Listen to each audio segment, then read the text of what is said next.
Hello guys, hope you're doing well. Welcome back to Soulful Verses. Today I come up with another life lesson story. Make sure to like, share, and subscribe this channel if you're enjoying the videos. Number 1. From Tears to Smiles. Once upon a time, there was an old woman who was always sad and crying. She had 2 daughters. The older one was married to a man who sold umbrellas, and the younger one was married to a man who sold noodles. Every time the sun was shining brightly, the old woman would cry and think, "Oh no, it's such a sunny day. No one will buy umbrellas from my older daughter's shop. What will she do?" And when it rained, she would cry again, worrying, "If it rains, my younger daughter's noodles won't dry in the sun. How will she sell them?" No matter what the weather was like, she found a reason to be sad. Sometimes she cried for her older daughter, and other times she cried for her younger daughter. This made her unhappy all the time. One day, while she was sitting by the road and crying, a kind monk walked by and saw her. He felt sorry for the old woman and asked her, "Why are you crying so bitterly?" The old woman told the monk about her daughters and her worries. The monk listened carefully and then smiled kindly. He said, "I have an idea that might help you. You can't change the weather, but you can change the way you think about it." The old woman looked confused, so the monk continued, "When the sun is shining, don't think about your older daughter's umbrellas. Think about your younger daughter's noodles instead. Say to yourself, 'The sun is shining. My younger daughter's noodles will dry well and she will sell a lot of them.' And when it rains, think about your older daughter's umbrellas. Say, 'Look, it's raining. My older daughter's umbrellas will surely sell well.'" The old woman thought about what the monk said. She decided to try it. From then on, whenever the sun shone, she thought about her younger daughter's noodles drying perfectly. And whenever it rained, she thought about her older daughter selling lots of umbrellas. Soon, the old woman stopped crying. She was happy every day, thinking of the good things that each type of weather brought to her daughters. Her new way of thinking brought joy to her life, and her daughters were happy to see their mother smiling again. The moral of the story is, if you can't change your circumstances, change your attitude towards them. By looking at things differently, you can change your life for the better. Number 2. Rise above. One day, a donkey fell into a deep, dry well. It began to cry out loudly for help, hoping someone would rescue it. Hearing the donkey's desperate cries, its owner ran to the well. When he saw the donkey trapped inside, he threw up his hands in frustration. The well was deep, and it seemed impossible to pull the donkey out. The owner thought for a moment and said to himself, "This donkey is old and doesn't have much time left. I was planning to buy a new, younger donkey anyway. Besides, this well is dry, and I've been wanting to fill it up and dig a new one. Why not solve both problems at once? I'll fill in the old well and bury the donkey at the same time." Without wasting any more time, he called his neighbors. They all grabbed shovels and began to throw dirt into the well. As the dirt started falling on the donkey's back, it realized what was happening. It began to bray loudly, but the people ignored its cries and kept shoveling dirt into the well. After a while, the donkey stopped braying. The owner, curious, looked down into the well and was surprised by what he saw. Every time dirt fell on the donkey's back, it shook it off and stepped up onto the growing pile of earth beneath it. With each shovelful of dirt, the donkey rose higher and higher. To everyone's amazement, after some time, the donkey managed to climb out of the well on its own. It had turned what seemed like a hopeless situation into its path to freedom. This story reminds us that life can throw many challenges our way, and it can feel like we're being buried by problems. But just like the donkey, we can shake off our burdens and use them to rise above our difficulties. Each obstacle can become a stepping stone, helping us climb out of our deepest wells. Number 3. The Force of Enlightenment. In the busy city of Varanasi, there lived a humble blacksmith named Gopal. Despite his extraordinary skill at forging weapons, Gopal was neglected and ridiculed by the upper ranks of society, who considered him unworthy of their company due to his low caste status. Day in and day out, Gopal toiled away at his forge, crafting swords and shields for the warriors of the city. His creations were renowned for their strength and durability, yet the people who benefited from his craftsmanship would not admit his existence beyond the walls of his workshop. Denied entry to temples, weddings, and other celebrations, Gopal lived a life of isolation and loneliness, his heart heavy with the burden of discrimination and prejudice. Even the simple act of sharing a meal with his fellow townsfolk was denied to him, as those of higher caste and class would not eat or drink anything touched by his hands. But amidst the darkness of his existence, a glimmer of hope emerged in the form of a wandering sage who crossed paths with Gopal one fateful day. The sage, impressed by Gopal's skill and resilience, offered him a sacred manuscript containing the teachings of the Bhagavad Gita. Grateful for the sage's kindness, Gopal accepted the gift with deep respect and began to immerse himself in its teachings. Through the wisdom of the Bhagavad Gita, Gopal learned that true worth and dignity come not from one's caste or social status, but from the purity of one's heart and the nobility of one's actions. Empowered by this newfound understanding, Gopal approached his work with renewed purpose and dedication. He poured his heart and soul into every blade he forged, infusing each weapon with love and compassion, despite the hatred and discrimination he faced from those around him. And as word of Gopal's skill and integrity spread throughout the city, the people began to see him in a new light. They wondered the strength and beauty of his creations, recognizing the artistry and devotion that went into each piece. But Gopal's greatest victory was not in the forge, but in the hearts and minds of those who had once rejected him. Inspired by his example, they began to question their own prejudices and biases, realizing that true greatness knows no bounds of caste or class. Number 4. Power of honesty and truth. Once upon a time, in a beautiful village located at the edge of a dense forest, lived a humble woodcutter named Adam. Every day, Adam go deep into the forest with his trusty iron axe, chopping wood to sell in the village market. Though he worked tirelessly, his earnings were barely enough to make ends meet. One crisp autumn morning, as golden leaves fluttered down like gentle rain, Adam decided to explore a new part of the forest. He stumbled upon a serene, crystal-clear lake he had never seen before. Intrigued by its beauty, Adam leaned over the water's edge to catch a glimpse of his reflection. As he did, his axe slipped from his grasp and fell into the depths of the lake. "Oh no!" Adam cried, watching helplessly as his only tool sank out of sight. Distraught, he sat by the lake, pondering his misfortune. Just then, the water began to ripple and shimmer with a magical light. From the center of the lake, a graceful figure emerged, an ethereal fairy with wings that sparkled like the morning dew. "Why do you weep, dear woodcutter?" asked the fairy in a melodious voice. Adam explained his plight, his voice trembling with worry.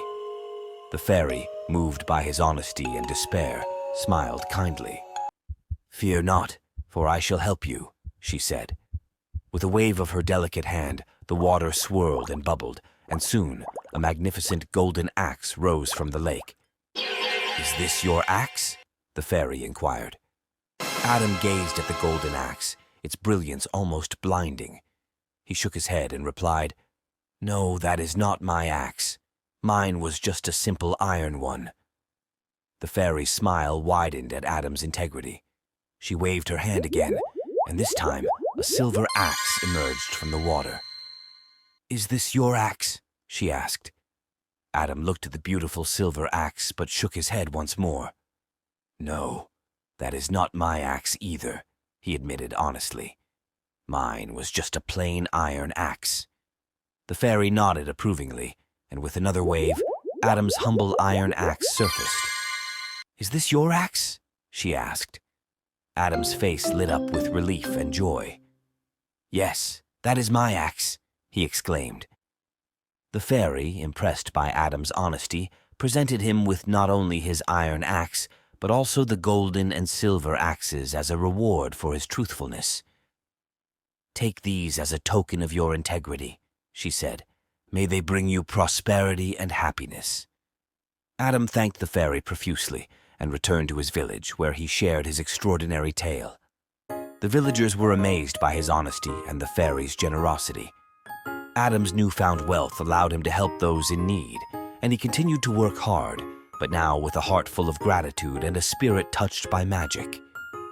From that day forward, Adam's story was passed down through generations, a shining example of the rewards that come from honesty and integrity.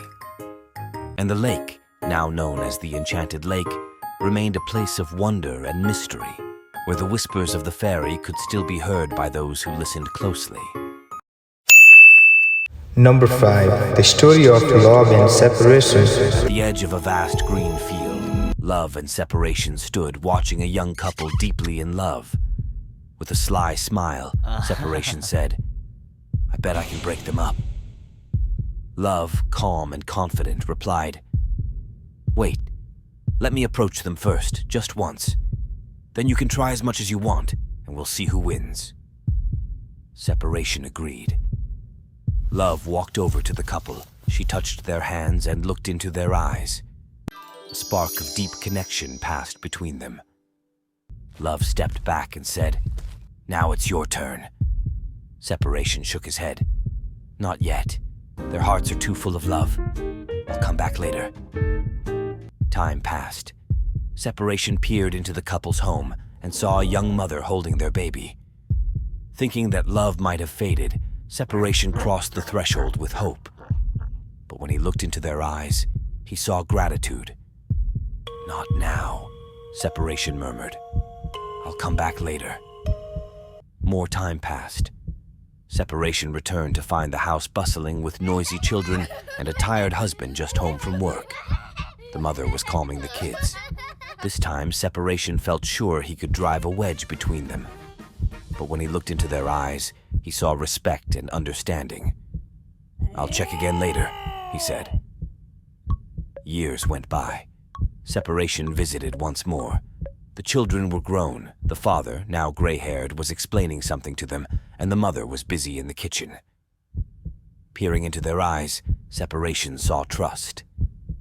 "I'll come back later," he sighed and left. Many more years slipped by. Separation returned yet again. Grandchildren now played in the yard, while an old woman sat by the fireplace, warming herself. Certain that his time had finally come, Separation followed the old woman as she stood and walked outside. The old woman made her way to a cemetery and sat down beside her husband's grave. "I'm too late," Separation thought. "Time has done my job for me." Looking into the old woman's tear-filled eyes, Separation saw the memories of love, gratitude, respect, understanding, and trust.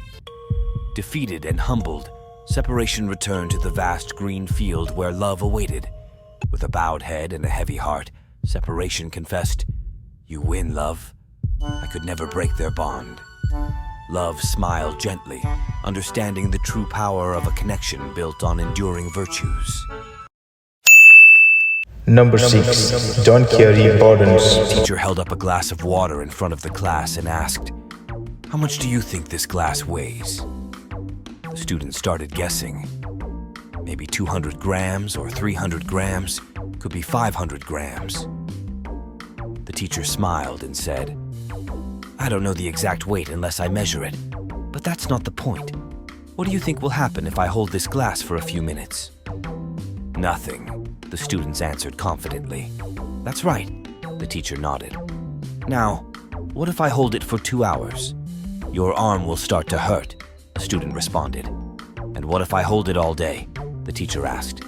"Your arm will go numb, and you might have severe pain or need medical help," another student said thoughtfully. "Will the weight of the glass change if I hold it all day?" the teacher continued. "No," the students replied in unison.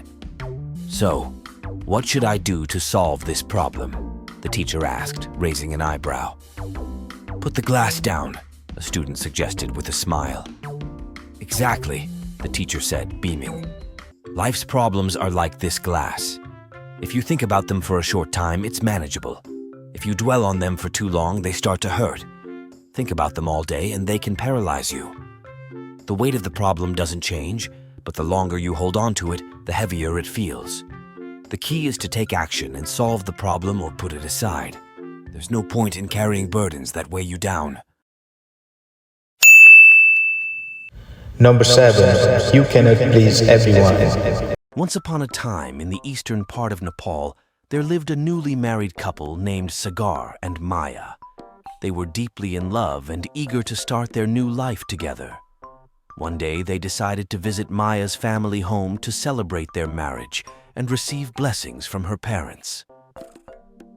Maya's parents were delighted to see them and gave them a special gift, a donkey. This donkey was meant to help them with their daily chores and journeys. With gratitude and excitement, Sagar and Maya thanked her parents, took the donkey, and began their journey back home. The sun was shining, the birds were singing, and they felt as if nothing could spoil their happiness. They walked side by side with the donkey trotting along beside them. After a while, they encountered a group of people along the path. These people stared curiously at the couple and their donkey. One of them, with a mocking tone, called out to Sagar, "Are you a fool? You have a donkey to carry loads, and yet you're walking. Why don't you ride it?" Sagar paused and thought about what the man had said. It made sense. Why walk when he had a donkey that could carry him? So, feeling a bit silly, he climbed onto the donkey's back, and they continued their journey. Maya walked beside them, holding the reins. Less than a mile later, they met another group of people. This group also stared at the couple, but their expressions were different, almost disapproving. One of the men in the group shook his head and said, "Hey, you selfish man, how could you ride the donkey and make your wife walk behind? Have some respect for her." Sagar felt a pang of guilt. He had never meant to disrespect Maya. He quickly dismounted and, with a sense of consideration, helped Maya onto the donkey's back. Now Maya and Sagar both were riding and leading the donkey. They hadn't gone far when they encountered yet another group of people. This group seemed even more critical. One of the women in the group glared at them and shouted, "You cruel people! How could you both ride this poor innocent donkey? Show some kindness and let it rest!" The words stung, and Sagar felt ashamed. He looked at Maya, and they both decided it was best if they didn't burden the donkey so much. Sagar got off, leaving Maya on the donkey's back, and they continued with him walking beside it. After walking another half a mile, they came across another group of travelers. This time, the group's reaction was one of amusement rather than anger. They laughed and pointed at Sagar. One of them, barely able to contain his laughter, said, "You are such a coward, letting your wife ride the donkey while you walk. You're afraid of your wife and do whatever she says, don't you? You're henpecked." Humiliated and confused, Sagar felt torn. He didn't know what to do to please these constant critics. Feeling completely defeated, he asked Maya to get off the donkey. Now, both of them walked beside the donkey in silence, each step heavier than the last, the joy of their journey long gone. Finally, after what felt like an eternity, they reached their home. Exhausted and frustrated, they sat down and reflected on their journey. Sagar turned to Maya and said, "No matter what we did, people always had something to say. It seems we couldn't make anyone happy." Maya nodded in agreement and said, "I think we can't please everyone. We have to follow our own path and do what we believe is right." And so, Sagar and Maya lived happily, learning to trust their own instincts and ignore the constant opinions of others.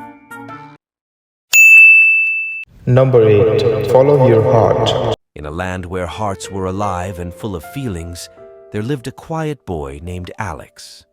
Alex loved drawing, especially in his special sketchbook, where he doodled all sorts of colorful characters and landscapes. One sunny day at school, Alex saw Sam, a friendly classmate with a bright smile. Whenever Sam was around, Alex's heart would flutter like a butterfly. but Alex was too shy to say anything to Sam. As Alex sat in class daydreaming about Sam, something extraordinary happened. His heart suddenly jumped out of his chest. Startled, Alex watched as his heart bounced around the classroom, seemingly chasing after something. Determined to catch his runaway heart, Alex leaped out of his seat and followed it. Through the school corridors, down the winding streets, and into the bustling marketplace, Alex chased after his mischievous heart, which seemed to have a mind of its own. Along the way, Alex encountered various characters, from a wise old owl perched on a tree to a playful kitten chasing a ball of yarn. Each encounter taught Alex something new about courage, friendship, and the importance of being true to oneself. Finally, after a series of adventures, Alex caught up with his heart in a tranquil garden filled with blooming flowers and chirping birds. Exhausted but elated, Alex embraced his heart and whispered, "Thank you for showing me the way." From that day on, Alex learned to listen to his heart and express his feelings, not just through his drawings, but also through his words and actions. And with newfound confidence, Alex approached Sam with a smile, ready to share his colorful world and the magic of his beating heart. In the Land of Hearts is a delightful tale of self-discovery and the power of following your heart, reminding us all that sometimes the greatest adventures are found within ourselves. Number 9. Discover your strength. Once upon a time, in a small village, there lived a stonemason named John. Every day, John worked hard under the very hot sun, breaking rocks with his hammer and chisel. The sun's heat was relentless, and John often felt exhausted by the end of the day. One very hot afternoon, John paused to wipe the sweat from his brow. He looked up at the blazing sun and sighed deeply. "I'm so tired of this life," he muttered to himself. "Breaking stones all day long under this burning sun. How I wish I could be the sun instead. I would be high up in the sky, powerful and hot, and I would bathe the whole world in my warm rays." As if by magic, John's wish was heard. Suddenly, he was no longer a stonemason. He had transformed into the sun. He floated high in the sky, shining brightly and feeling powerful. John was thrilled. He sent his rays down to earth, spreading light and warmth everywhere. But soon, John noticed something that made him unhappy. Fluffy white clouds drifted across the sky and blocked his rays. "What's the point of being the sun if simple clouds can block my light?" he thought. "If clouds are stronger than the sun, then I want to be a cloud." In an instant, John became a cloud. He floated across the sky, feeling light and free. He poured rain down on the fields and villages below, enjoying his new form. But before long, a strong wind began to blow. The wind scattered John across the sky, pushing him around and breaking him apart. "This wind is stronger than me," John realized. "If the wind can blow me away, then I want to be the wind." And so, John became the wind. He blew across the land, whistling through the trees and causing storms and typhoons. He felt mighty and unstoppable. But one day, as he was blowing fiercely, he came up against something that stopped him in his tracks. It was a tall, strong mountain, standing firm and unmovable. "Why should I be the wind if a simple mountain can stop me?" John wondered. "The mountain is stronger than anything. I want to be a mountain." At that moment, John turned into a mountain. He stood tall and proud, feeling solid and immovable. Nothing could push him, and he felt invincible. But soon John noticed a small, persistent tapping at his side. He looked down and saw a stonemason breaking away at his rocky surface. It was a little stonemason, working tirelessly, just like John used to do. John felt a strange sensation. The stonemason's hammer and chisel were strong and relentless, slowly breaking pieces of him away. "Even as a mountain, I'm not the strongest," John realized. "The stonemason, with his hard work and determination, is stronger than me." And with that realization, John found himself transformed back into his original form. He was once again a stonemason, standing under the hot sun with his hammer and chisel in hand. But now he had a new appreciation for his work. He understood that true strength came from hard work and perseverance. John returned to his work with renewed energy and a smile on his face. He no longer wished to be anything else. He was content being a stonemason, knowing that he was strong in his own way. And so, John continued to break and shape the stones under the sun that once seemed so oppressive. He realized that every role, every form, had its own challenges and strengths, and he was happy being himself, just as he was. Number 10. Muna Madan, Story of Love and Sacrifice. Subscribe to our channel for more stories like this. Once upon a time, in a small village of Nepal, surrounded by the scenic beauty of the hills, lived a young couple named Madan and Muna. Madan and his family lived in poverty, struggling to make ends meet as they faced mounting debts owed to the wealthy landlord of their village, burdened further by interest rates that were many times higher than the principal they owed. Madan was a hard-working man from the Chetri caste ethnicity, while Muna was a beautiful and devoted wife. Their love was the envy of the village, but their happiness was short-lived when tragedy struck. Madan's father fell gravely ill, leaving the family burdened with debts they could not repay. With no other choice, Madan made the difficult decision to embark on a long and dangerous journey to Tibet with his local friends in search of work to save his family from ruin. As Madan journeyed through the rugged terrain, he and his friends faced numerous hardships and dangers. But despite the obstacles they encountered, they pressed on, driven by the hope of securing a better future for themselves and their families. However, tragedy struck when Madan fell ill with a deadly fever along the way. When Madan knew that he couldn't make it and his friends wouldn't help him, he wrote a heartfelt letter to Muna and requested his local friends to express his love for Muna and his family, and his regret at not being able to make their dreams fulfilled. As he lay weak and helpless, his friends abandoned him, unwilling to risk their own safety to help him. Left to fend for himself, his friends continued their journey, leaving Madan alone in his critical dying situation. Eventually, he lost consciousness and fell into the bushes at the side of the narrow path, all alone after his friends had left. A Tibetan local man of Botai ethnicity found Madan and took him to his home. He nursed Madan for several weeks, and finally Madan returned back to health. Madan stayed with Tibetan man and started working. Back in the village, Muna received the heartbreaking news of her husband's death. Devastated by grief, she read Madan's letter through tears, feeling the weight of his love and longing in every word. Upon hearing the devastating news of her beloved son, Madan's mother died of heart attack.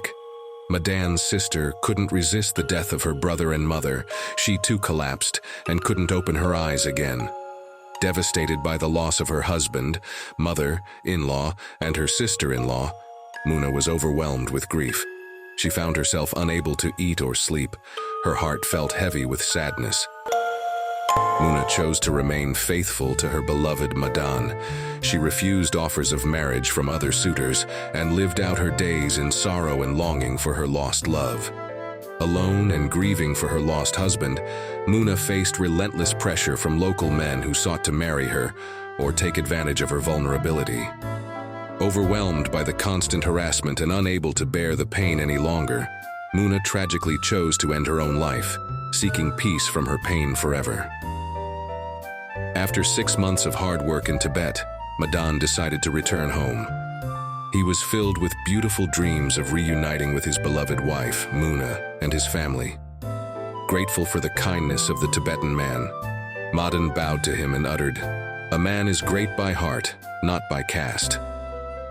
Despite being from a higher caste, Madan recognized the humanity and compassion in the lower caste Tibetan man, rising above the boundaries of social status. After walking for several days, Madan reached home, only to find his worst fears realized. His mother, sister, and beloved wife, Muna, had all passed away in his absence, consumed by grief and despair at the thought of Madan's death in Tibet. Heartbroken by the loss of his family, Madan couldn't resist the weight of his sorrow and joined them in death. And so, tragically, A whole family was torn apart by poverty and debts, victims of the unfair and cruel treatment inflicted upon them by the rich landlords and rulers of their time. In their memory, let us create a world where kindness and compassion prevail over caste and class distinctions, where every individual is valued for the goodness of their heart, rather than the circumstances of their birth. Number 11. You can't control life challenges. One day, a young man approached Lord Buddha, frustrated with the hardships he was facing. "Life is so unfair," he complained. "I work hard, but nothing seems to go right." Lord Buddha smiled and handed him 3 small pots. "Fill them with water and place them on the fire," he instructed. After a while, Buddha asked him to place a carrot in the first pot, an egg in the second, and coffee beans in the third. After boiling for some time, he asked the young man to observe the changes. The carrot went in strong and hard, but came out soft and weak. The egg was fragile, but became hard inside. The coffee beans transformed the water into something new and delightful. The Lord Buddha then calmly explained, "Life is like boiling water. What matters is how you respond to it. You can let it soften you, harden you, or you can transform and create something beautiful." The young man left with a newfound perspective, understanding that while he couldn't control life's challenges, he could choose how to respond to them. Number 12. Wisdom for happiness. Once, a bank accountant stood by the shore, watching a fisherman in a small boat with a huge tuna. The accountant asked, "How long did it take to catch that fish?" "A couple of hours," the fisherman replied. "Why not stay out longer and catch more fish?" The accountant asked. "One fish is enough for my family," the fisherman answered. "But what do you do with the rest of your day?" The accountant persisted. "I sleep until lunch, fish for a couple of hours, play with my kids, drink wine, and play guitar. I enjoy life," the fisherman explained. The accountant, eager to help, said, "You should fish all day and buy a bigger boat, and then catch more fish. Buy several boats, hire fishermen, sell directly to a factory, open your own factory, move to a big city, and maybe open a huge restaurant in a big city. How long will this take? 15 to 20 years. And then you can retire, move to a village, sleep until lunch, play with your kids, fish a little, drink wine, and play guitar." The fisherman smiled. "Isn't that what I'm doing already?" Number 13. God has planned for you. One day, a man was shipwrecked and ended up alone on a deserted island. Stranded and scared, he prayed every day for God to rescue him, watching the horizon for ships. To survive, he built a small hut from driftwood and palm leaves. One day, after searching for food and fresh water, he returned to find his hut in flames, everything he had burned. In despair, he cried out, "God, why did you do this to me?" That night, he slept under the stars, feeling hopeless. The next morning, he woke to the sound of a ship's horn. A ship was coming to rescue him. When he asked the sailors how they found him, they replied, "We saw your smoke signal." Number 14. From poverty to prosperity. Once upon a time, a poor woodcutter lived in a small village, barely surviving on the pennies he earned from selling logs he carried from a nearby forest. One day, while he was working, a wise old man passing by saw him and advised, "Go forward, go forward." Curious and hopeful, the woodcutter went deeper into the forest. Soon he discovered a sandalwood tree. He cut it down, sold the wood at the market, and made a good profit. Inspired by the wise man's words, he decided to explore further. The next day, the woodcutter went further deeper and found gold, then diamonds, and eventually lived a prosperous life. One day, Woodcutter met the wise old man again, and he asked Old Wise Man, "How did you know there were treasures deeper in the forest?" The wise man smiled and said, "The secret is to keep going, no matter what. If you never stop trying, you'll always find new opportunities and greater treasures in life." Number 15. Divided we fall. One day, a mouse saw the farmer set up a mousetrap. She warned the chicken, sheep, and buffalo, but they all said, "That's your problem, not ours." Later, a snake got caught in the trap and bit the farmer's wife. To help her, the farmer made chicken soup. When visitors came, he slaughtered the sheep to feed them. Sadly, the farmer's wife died, and he had to slaughter the buffalo to feed the funeral guests. The mouse realized that even if something doesn't seem like your problem, it can still affect you in the end. Moral: if something doesn't directly concern you, don't think it won't affect you eventually. Number 16. The Unspoken Apology. In a small town lived a kind father named Thomas and his daughter Sasha. As a teenager, Sasha often got angry and rude, feeling restricted by rules. One day she came home upset. Thomas greeted her, but she snapped, "Why do you care?" Thomas, hurt but patient, tried to talk to her, but she stormed off. Their arguments grew worse. One night she yelled, "I wish you weren't my father." Deeply hurt, Thomas went to bed, hiding his tears. The next morning, Sasha felt guilty and decided to apologize. But when she went downstairs, Thomas was gone. She found a note. "Sasha, I'm visiting Aunt Sarah for a few days. Love, Dad." Days passed without word from Thomas. Then, one evening, her aunt called with devastating news. Thomas had died in an accident. Sasha was crushed by regret. Number 17. Seeds of Kindness. In the heart of the city lived a man named Ben, who worked tirelessly but felt unfulfilled. One day, while walking home, he noticed an elderly man planting a small tree in a park. Curious, Ben asked, "Why are you planting this tree? You may never see it fully grow." The elderly man replied, "I'm planting it for future generations.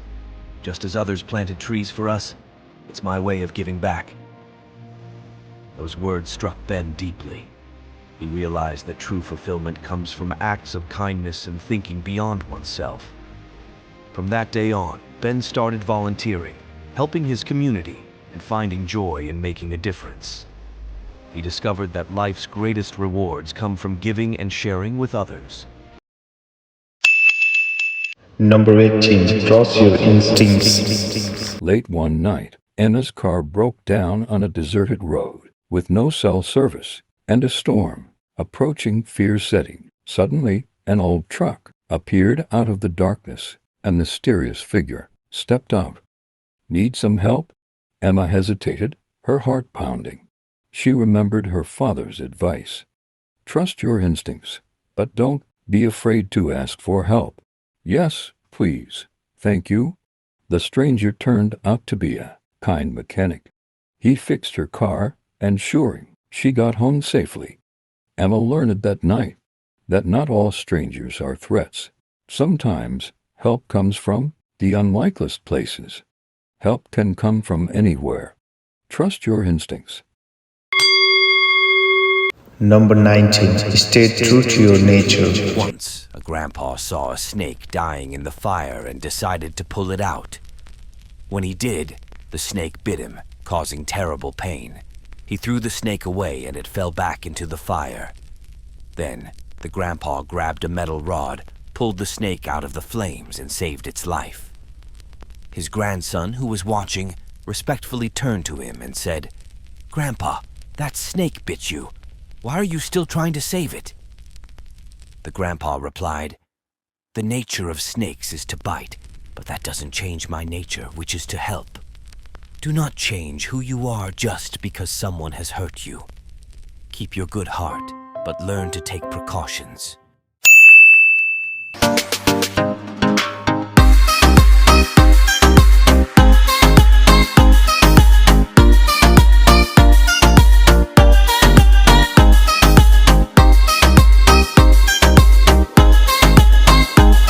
Thank you for watching this story video, and I hope you liked it as much as I enjoyed creating it. Your like, share, and subscribe will encourage me to create more story contents in the coming days. Thank you for your support.